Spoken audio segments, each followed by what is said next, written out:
Hello সবাই, কেমন আছো? দেখো আজ তো মঙ্গলবার সন্ধ্যায় আজ উপাসনা হচ্ছে। অনেক দিন পর, মানে অনেক বছর পর সম্ভবত উপাসনা করতে এসেছি। আমার ছেলেকেও নিয়ে এসেছি। আগে বাবার সঙ্গে আসতাম ছোটোবেলায়, তো এসে সে কথা মনে পড়ে গেল আশ্রমে এসে। দেখো এখানে উপাসনা হচ্ছে, তো এর মধ্যে আমি একটু ভিডিও করে নিয়েছি তোমাদের কাছে সঙ্গে শেয়ার করব বলে। এখানে ছোটোবেলার স্মৃতিও মনে পড়ে গেল, তো আমার ছেলেকেও নিয়ে এসেছি, ও উপাসনা করেছে আজ। তো দেখো এখানে শ্রী শ্রী বাবামণি ও আমাদের সাথে মানে আসন গ্রহণ করেন। তোমরা তো সবাই জানো, যারা আমরা স্বরূপানন্দের স্বামী স্বরূপানন্দের দীক্ষিত সবাই আমরা জানি।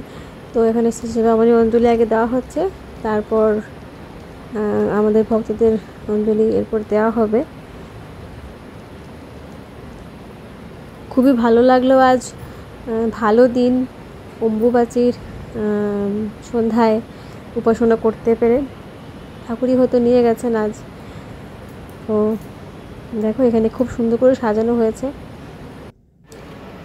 এখন আমাদের অঞ্জলি নিবেদন করা হচ্ছে। এটাই একমাত্র জায়গা যেখানে একদম শান্ত স্নিগ্ধ পরিবেশ খুঁজে পাওয়া যায়। দেখতে পাচ্ছ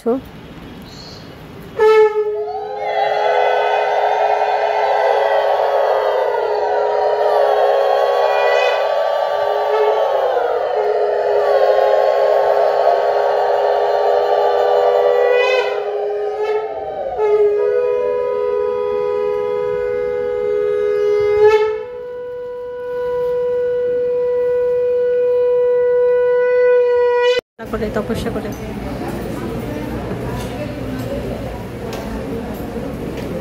আমি ভগবান হব। ঠিক আছে, বুঝিস?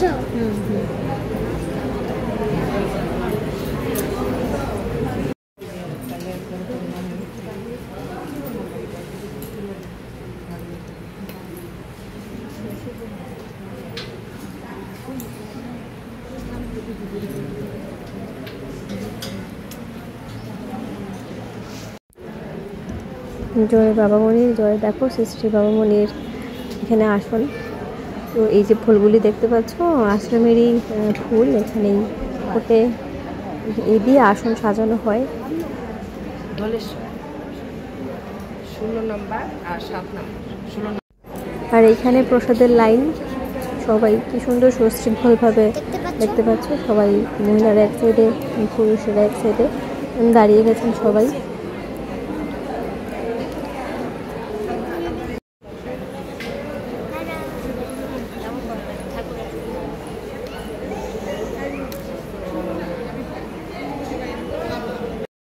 তো আমরাও লাইনে দাঁড়িয়ে গেছি। তো আগে যখন উপাসনায় আসতাম তখন তো হাতে হাতে মোবাইল থাকতো না সবার, এখন সবার হাতে হাতে মোবাইল। তো সবাই একটু একটু ভিডিও করছিল। তো ভাবছিলাম সময়টা কত বদলে গেছে, তাই না? দেখো যাও পড়ো। আশীর্বাদ। তো আমাদের প্রসাদ নেওয়া হয়ে গেছে, বাড়ি চলে যাচ্ছি। দেখা হচ্ছে নতুন ভিডিওতে, সবাই ভালো থাকবে।